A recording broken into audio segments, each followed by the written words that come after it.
34번 문제. 이 근육의 이름은 무엇인가요? 자, 이 근육이죠. 이번 문제는 보기가 좀 헷갈릴 수 있습니다. A. 가시위근, B. 나시위근, C. 다시위근. 가, 나, 다 중에 그렇죠. 가시위근이죠. 자, 어깨뼈의 가시입니다. 자, 어깨뼈의 여기가 어깨뼈의 가시죠. 어깨뼈 가시의 위쪽에 부착하는 근육이다라고 해서 가시위근입니다. 가시의 위쪽에 있다. 구용어로는 견갑골의 극의 위쪽에 있다라고 해서 극상근이라고 얘기합니다. 어깨뼈에는 가시 위쪽에 있는 어깨뼈 가시 위 오목한 부분에 붙고요. 위팔뼈에 붙습니다. 어깨뼈에서부터 위팔뼈의 위쪽 여기에 붙어 있는 거 보이시죠? 위팔뼈의 큰 결절, 상완골 대결절이라고 얘기합니다. 위팔뼈 큰 결절의 위쪽에 가시위근이 부착하는구나. 기억하시기 바랍니다.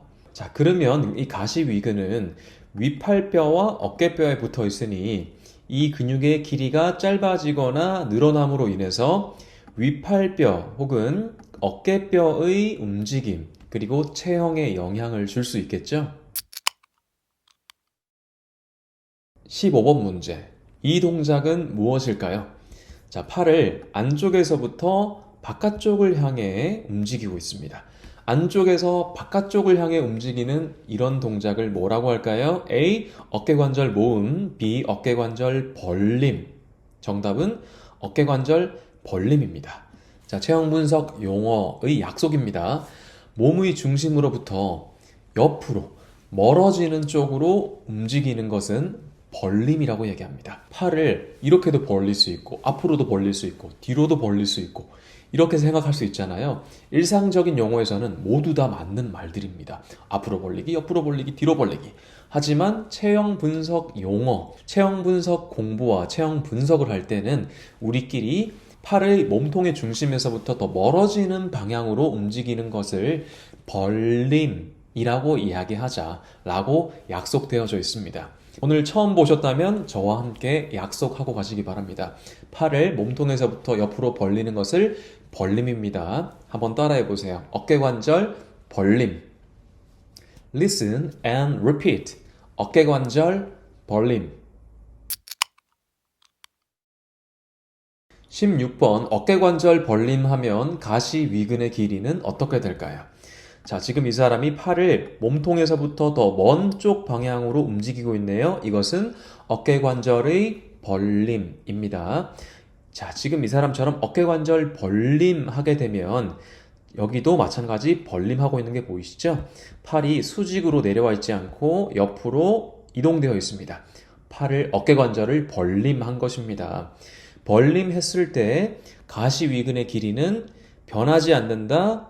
중립보다 짧아진다, 중립보다 늘어난다 중에서 정답은 중립보다 짧아진다. B가 정답입니다. 가시위근은 어깨뼈의 가시 위에서부터 위팔뼈 큰 결절에 부착하고 있습니다. 자, 이때 이 큰 결절의 미세한 위치 이동에 주목하셔야 됩니다. 자, 보다 쉽게 이해하기 위해서 여기를 위팔뼈의 큰 결절이라고 한번 생각해 봅시다. 요렇게 가시위근이 여기에 붙는다라고 한번 생각해 보세요. 자, 팔이 중립으로 있을 때 그리고 팔이 옆으로 벌어졌을 때 한 번 더 팔이 중립으로 있을 때보다 팔이 옆으로 벌어졌을 때 지금 제 애플워치가 어떨 때 더 짧아진 것처럼 어떨 때 더 가까워진 위치로 이동했나요? 그렇죠. 중립으로 있을 때보다 벌어지면 제 애플워치가 여기 어깨뼈를 향해 더 다가가는 게 보이시죠?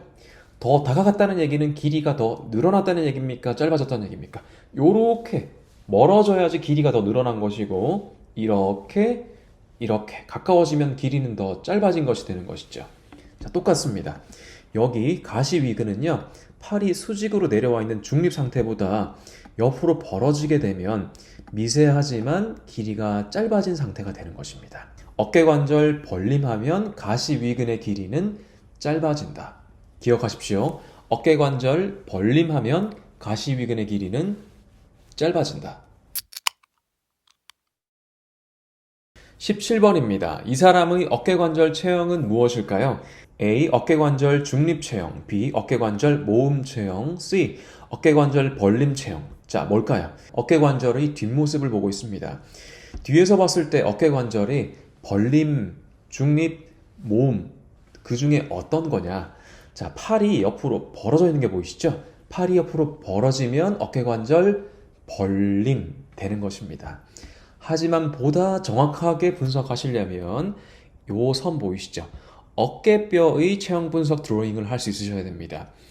이 어깨관절은 어깨뼈와 윗팔뼈가 만나서 이루어지는 관절이기 때문에 어깨뼈의 움직임도 어깨관절에 영향을 미칠 수 있고 윗팔뼈의 움직임도 어깨관절에 영향을 미칠 수 있습니다. 그러므로 팔만 보지 말고 어깨뼈의 회전 상태까지 같이 분석하셔야 보다 정확한 어깨관절의 벌림, 중립, 모음, 체형 분석을 할 수 있는 것입니다. 자, 지금 거기까지 다 설명을 하려면 이야기가 굉장히 길어지고 복잡해질 수 있기 때문에 자, 이러한 체형인 사람은 어깨관절 벌림 체형이라고 한다. 이런 어깨관절 체형인 사람의 가시위근의 길이는 어떻게 되어 있을까요? 자, 이런 어깨관절 뭡니까? 어깨관절 벌림 체형이죠. 어깨관절 벌림 체형일 때 가시위근의 길이는 중립 길이일까요? 중립보다 짧을까요? 중립보다 더 길까요? 어깨관절 벌림하면 중립 상태일 때보다 가시위근의 길이는 더 짧아진다. 기억하고 계시죠? 어깨관절 벌림했을 때 가시위근의 길이는 더 짧아진 상태입니다. 이 사람은 어깨관절 벌림 체형입니다. 이 사람의 가시위근의 길이는 중립일 때보다 더 짧겠죠? 맞습니다. 자, 한 번 더 정리. 어깨관절 벌림 체형은 가시위근의 길이가 중립보다 더 짧다. 기억하시기 바랍니다. 19번 문제.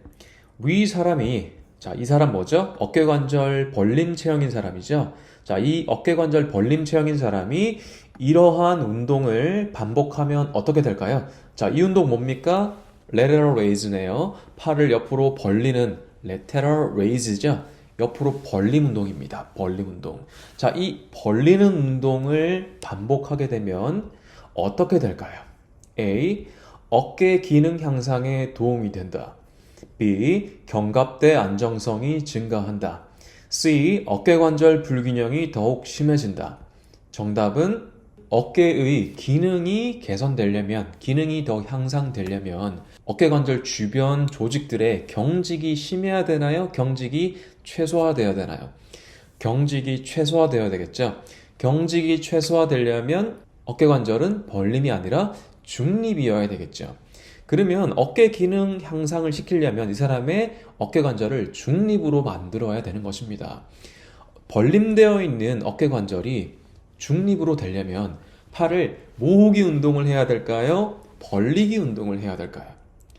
벌어져 있는 사람은 반대로 모으는 방향으로 운동을 해야 어깨관절이 중립이 되는 것입니다. 자, 그런데 이 운동은 뭡니까? 팔을 더 벌리는 운동이죠. 벌리는 운동을 반복하면 할수록 이런 체형 불균형이 더 심해질 수밖에 없습니다. 견갑대 안정성이 증가한다는 것도 바램이고 환상일 뿐입니다. 근육이 두껍고 강해지고 단단해진다고 해서 견갑대의 안정성이 증가되었다라고 착각하시면 안 됩니다. 견갑대, 어깨뼈와 어깨관절이 이루는 이 어깨 복합체의 안정성이 증가하는 가장 첫 번째 전제는 어깨뼈와 어깨관절, 견갑대와 어깨 복합체가 중립이어야 한다는 것입니다. 중립인 상태를 유지하면서 어깨 근력 운동이라든지 유연성 운동들이 추가되었을 때 적절한 컨디셔닝이 이루어지면서 안정화된 상태가 구현되는 것입니다. 그런데 이런 체형을 분석하지 않고 그런 생각과 개념 없이 운동 많이 하고 두꺼워지고 강해지면은 나는 안정성이 증가하겠지. 아, 나 어깨가 왜 이렇게 불편하지? 운동해야 되겠다.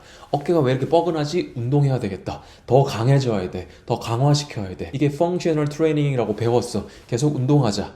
하면은 더 틀어질 뿐인 것이죠. 틀어지면 틀어질수록 경직이 더 증가됩니다. 움직임 제한이 더 심해집니다. 중요한 것은 운동이 아닙니다. 그러면 이 운동은 완전 나쁜 운동이냐? 아니지요. 반대로 어깨관절 모음 체형인 사람이 있겠죠? 중립보다 모음된 체형은요, 이런 운동이 어깨관절을 중립으로 회복시키는데 확실히 도움이 되는 운동입니다. 중요한 것은 운동이 아니다. 자신의 체형을 분석하고 자신의 체형에 맞는 운동을 하는 것이 더 중요하다.